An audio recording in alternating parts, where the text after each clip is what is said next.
جو قرآن کی تفسیر پڑھی، جو اس کا مطالعہ کیا، میں چاہتا ہوں کہ آج قرآن کی تفسیر کے حوالے سے کچھ آپ کے گوش و گزار کرتا ہوں، تاکہ یہ بات آپ کے دل و دماغ میں فٹ ہو جائے کہ قرآن کی تفسیر کے مطابق جو باتیں کہی جاتی ہیں وہ کتنی امپورٹنٹ، کتنی اہم ہوا کرتی ہے۔ میں نے جس آیت کریمہ کی تلاوت کرنے کا شرف حاصل کیا اسی راستے پر چلتا ہوں۔ اللہ تبارک و تعالیٰ فرماتا ہے یا ایھا الذین آمنوا ادخلوا فی السلم کافۃ ولا تتبعوا خطوات الشیطان انہ لکم عدو مبین۔ تم لوگ بیٹھک بند کر دو، بیٹھ جاؤ جگہ۔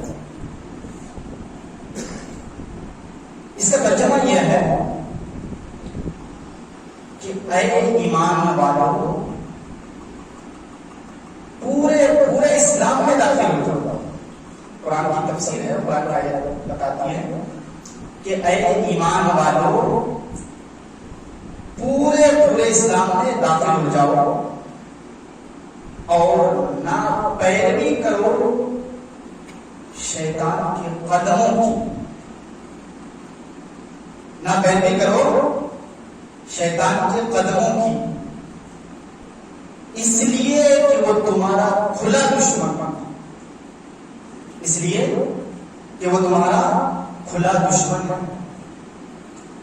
شیطان بہکائے گا ہی آپ، چاہے جس حال میں ہو۔ شیطان بڑوں کو نہیں چھوڑتا،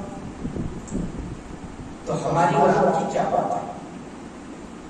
اس لیے قرآن کی آیت بتاتی ہے کہ اے ایمان والو،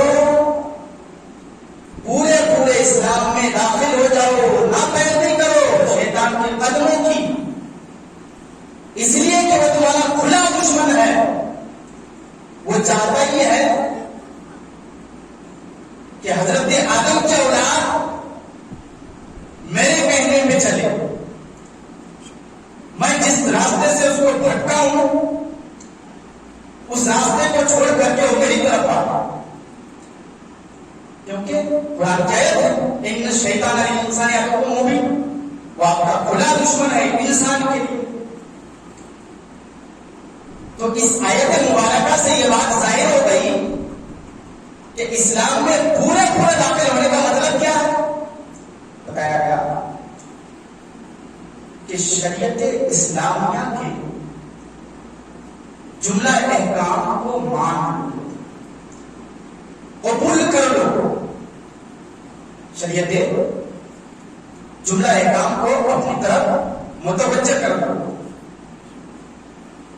پوری بات اسلام میں جتنی چیزیں ماننے کے لیے بتایا گیا، ہماری شریعت کیا کہہ رہی ہے اس پر پورا داخل ہو جاؤ، تنکے کے برابر بھی خالی نہ رہے۔ آپ کہیں گے کہ اسلام میں پورے داخل ہونے کا مطلب یہ کہ میں تو داخل ہو چکا ہوں؟ نہیں، ابھی ادھورے ہیں۔ اسلام ایک قانون ہے،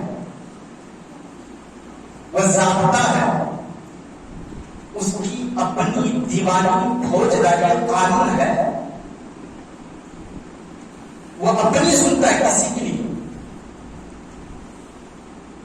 اسلام شریعت کسی کے باپ کی جاگیر نہیں ہے، یہ ہمارے سیاسیات معاشیات کے مطابق اپنی نظریات ہے۔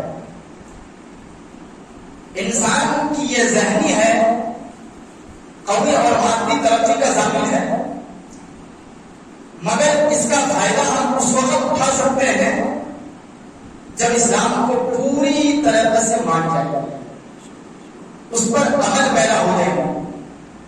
مجھے معلوم ہے کہ کچھ باتیں سمجھ میں آ رہی ہوگی، کچھ باتیں نہیں آ رہی ہوگی، لیکن انشاءاللہ پوری بات سمجھ میں آئے گی، وقت جائے گا تو پوری باتوں کو عمل کرنی پڑے گی۔ آپ کو اسلام کے دائرے میں جتنی چیزیں کہی گئی، جو بھی چیز ہے اس پر عمل کرنا پڑے گا۔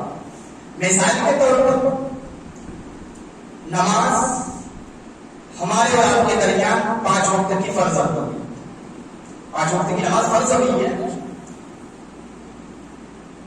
اور اللہ تبارک و تعالیٰ نے اس کے لیے وقت بھی مقرر کیا، یہ نہیں کہ کبھی کبھی کہیں کسی بھی وقت بھی پڑھ لے سکتا۔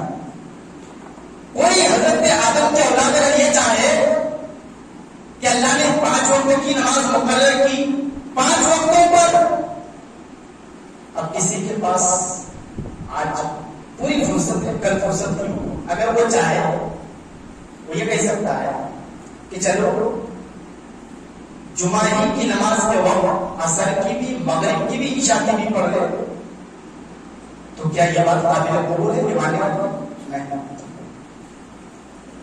کوئی شخص اگر یہ چاہے کہ 2-3 مہینے ہماری فرصت نہیں ہوگی، ایک ساتھ نماز کو اکٹھے کر کے پڑھ لیتے ہیں، تو یہ بھی نہیں اسلام۔ اس لیے کہ قرآن کیا ہے کہ ان الصلاۃ کانت علی المؤمنین کتابا موقوتا، 5 وقت کی نماز اللہ تبارک و تعالیٰ نے اپنا مقرر کیا اپنے مقررہ وقتوں پہ، کوئی ادھر ادھر کا ٹائم نہیں۔ اللہ نے جو اپنے حق سے، اپنے قانون کے مطابق جو قانون بنایا وہی حق ہے۔ اب اگر کوئی کہے کہ کچھ باتوں پہ عمل کرنا ہے، کچھ باتوں پہ عمل نہیں کرنا ہے، تو یہ بھی انسان کی غلط سوچ ہے۔ اسلام کے دائرے میں آپ کو ہر بات پہ عمل کرنی، آپ اگر چاہیں گے کہ میں اسی بات پہ عمل کروں گا جو ہماری مرضی کے مطابق ہو، بعض باتوں کو نظر انداز کر دوں، نظر انداز کر کے چھوڑ دوں، تو نہیں۔ یہاں تو اس بات کی بھی گنجائش نہیں ہے کہ اسلام قبول کر لینے کے بعد سابق شریعتوں کا لحاظ رکھا جائے، نہیں، صرف اور صرف اسلام ہی ایک ایسا مذہب ہے، قانون ہے جس کو ماننے کے بعد آپ کو فائدہ ہی فائدہ ہے، اس میں کوئی نقصان نہیں۔ مگر رہی بات کہ قرآن نے دلیل دے دیا، گواہی آ گئی، اس کے باوجود بھی اگر کوئی اسلام میں آنے کے لیے جھجک محسوس کر رہے ہیں تو اس میں سوچنے کی کوئی بات نہیں ہے کہ جلدی آؤ اور اسلام میں داخل ہو جاؤ۔ اب اگر کوئی شخص اسلام میں داخل ہونے کے بعد پھر کہے میں تمام کو حق پر جانتا ہوں، سارے مذہبوں کا لحاظ کیا جائے، تو یہ بھی بات قابل قبول ہے۔ اس لیے اللہ تبارک و تعالیٰ کہتا ہے کہ حق لکم دینکم ولی دین، لکم دینکم ولی دین، تمہیں تمہارا دین مبارک ہو، ہمیں ہمارا دین مبارک ہے۔ اب اگر توبہ استغفار کر کے کوئی آگاہ کرنا چاہے مذہب اسلام کا، تو یاد رکھنا کہ اللہ بہت بڑا کریم ہے، مہربان ہے، بے نیازی ہے۔ اللہ جسے چاہے عزت دیتا ہے، جسے چاہے ذلت دیتا ہے، وہ تو عزت من تشاء وہ تو ذل من تشاء، ہر بات اس کی حکمت ہے۔ اب اگر کوئی شخص نہیں مانتا، نہیں جانتا اس کو، تو یاد رکھے کہ اللہ جسے دینا جانتا ہے اسے چھین لینا بھی جانتا ہے۔ یہ بات اس کی حکمت اور رحمت سے زیادہ قریب ہے کہ اللہ جسے چاہے عزت دے، جسے چاہے ذلت دے۔ خدا جب دین لیتا ہے تو اپنے چھین لیتا ہے۔ اس لیے کہ اب کسی کو گھبرانے کی کوئی بات نہیں ہے، حق پر اگر کوئی مذہب ہے تو مذہب اسلام ہے، اس لیے کہ اس پر اپنے قدم کو رکھ دے، یہی حصول جنت۔ کوئی دوسرا فرقہ، کوئی دوسرا مذہب آپ کو جنت میں لے جائے نہیں سکتا۔ اس لیے پوری دنیا میں 206 ملک ہیں۔ کتنے ملک؟ 206 کنٹری ہیں، اور 4200 مذہب ہیں. 4200 مذہب میں سب سے عمدہ، اچھا، بہترین مذہب اگر کوئی ہے تو مذہب اسلام کیوں ہے؟ مذہب اسلام. اس لیے قرآن میں ایک بتاتی ہے کہ وہ لوگ جو اسلام کے راستوں کو چھوڑ کر کے در بدر ادھر ادھر بھٹک رہے ہیں، تو کہہ دو ان لوگوں سے کہ اللہ نے اس کے لیے دردناک عذاب رکھا، دائمی عذاب ہے اس کے لیے، ہمیشہ ہمیشہ کے لیے. اس کے فیصلہ سنانے کے بعد ہمیشہ ہمیشہ کے لیے وہ جہنم میں مبتلا ہو جائے گا. اچھا، قیامت کے دن عذاب کی سختی کی وجہ سے، عذاب کے پکڑ ہونے کے بعد ایمان لائے کون؟ جو اسلام کو چھوڑ کر کے غیر مذہب کی پرستش میں رکھا ہوا. تو یہ لوگ جہنم کی شدید گرمی کو دیکھ لینے کے بعد، سخت عذاب ہونے کے بعد اس وقت یہ ایمان لے آئے. تو ان نادانوں کو معلوم ہونا چاہیے کہ کلمہ پر ایک جو ہے کہاوت ایسی کہی جاتی ہے کہ کلمہ مرنے کے بعد کلمہ پڑھنے سے کوئی فائدہ نہیں ہوتا ہے. اسی طرح اللہ تبارک و تعالیٰ کا قرآن کہتا ہے کہ اس وقت تمہارا ایمان لانا بھی کوئی قابل قبول نہیں. اس لیے دنیا میں تمہارے لیے پیغمبروں کو بھیجا، قرآن جیسی کتاب تھی، ہر امت کے لیے اللہ تبارک و تعالیٰ نے ایک نبی کو پیدا فرمایا. اس لیے جنت کی بشارت دینے والے، جہنم کی عذاب کی خبر دینے والے، ہر نبی کو ہر امت کے لیے ایک نبی کو مبعوث فرما کر بھیجا اللہ تبارک و تعالیٰ نے. مگر اس کے باوجود بھی آپ کے کانوں تک کوئی جھوٹ نہیں پھنس سکتا، پھر بھی درگزر کرتے رہے تو اللہ تبارک و تعالیٰ فرماتا ہے اس کے لیے دائمی عذاب ہے. دائمی یعنی ہمیشہ.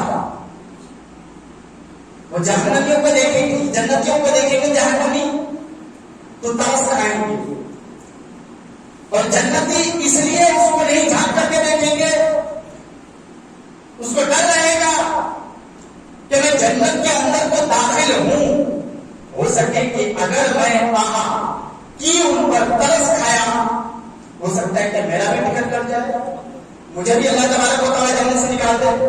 تو اس لیے جنتی بہت ہی شاندار وجہ سے لطف لے کر کے رہیں گے، مگر جہنمیوں کی طرف جھانک کر نہیں دیکھیں گے. اللہ تبارک و تعالیٰ پھر اسے اٹھائے گا جہنم سے، پھر ڈالے گا. موت کی تمنا کرے گا وہ، مگر موت نہیں آئے گی، موت نہیں آئے گی. پیاس کی شدت کے لیے تڑپتے ہوں گے تو پتا ہے کیا پلایا جائے گا؟ خون کا پیپ پلا جائے گا. زخموں کے چھالے جو سے پیپ نکلتی ہے گندے خون وہ پلایا جائے گا. تو قرآن کی آیت سے صاف صاف یہ بات ظاہر ہو گئی، یا ایھا الذین آمنوا ادخلوا فی السلم کافۃ ولا تتبعوا خطوات الشیطان انہ لکم عدو مبین. اے ایمان والو، داخل ہو جاؤ پورے اسلام. اب اس میں سوچنے کی ضرورت ہی نہیں ہے، اس میں سوچنے کی کوئی ضرورت نہیں. جو سوچا وہ گیا، جو سوچا وہ گیا. شیطان ہر موڑ پہ، ہر طرح سے زمین کے اوپر، آسمان کے اوپر، تمام چیزوں میں وہ پھٹکانے کی کوشش کرے گا. آپ ہی کو کرے گا، غیر کو نہیں کرے گا. اس لیے ایمان آپ کے پاس ہے تو شیطان کس کے پاس جائے گا؟ کسی غیر کے پاس نہیں جائے گا. اور اس کا اصل مقصد اصلیہ جو ہے ایمان سے ٹکرانا. قرآن کہتا ہے فَإِن زَلَلْتُمْ مِن بَعْدِ مَا جَاءَتْكُمُ الْبَيِّنَةُ إِنَّ اللَّهَ عَزِيزٌ عَلِيمٌ حَكِيمٌ. اگر